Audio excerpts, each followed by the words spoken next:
मनीषा यादव अपने YouTube channel पर आप सभी का स्वागत करती हूँ। और एक गीत हमारा पड़ेगा जो है निशा की जिंदगी, इसी चैनल पर आप लोग देखिएगा और सपोर्ट करिएगा।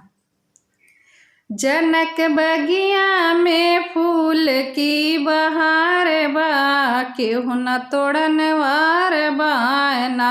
जनक बगिया में फूल की बहार बा, केहू न तोड़न वार बाना। फूलवा तोड़ रामदानी जकर संग में सीता रानी। फूलवा तोड़ रामदानी जकर संग में सीता रानी। जकरे हथवा में धनुषा के निशान बा, केहू न लोड़न वार बाना। जनक बगिया में फूल की बहार बा, केहू न तोड़न वार बाना। फूलवा लोढ़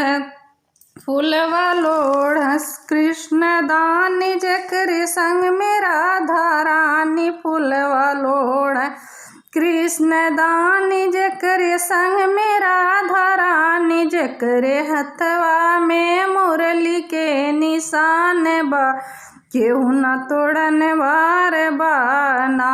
जनक बगिया में फूल की बहार बा, केहू न तोड़न वार बाना।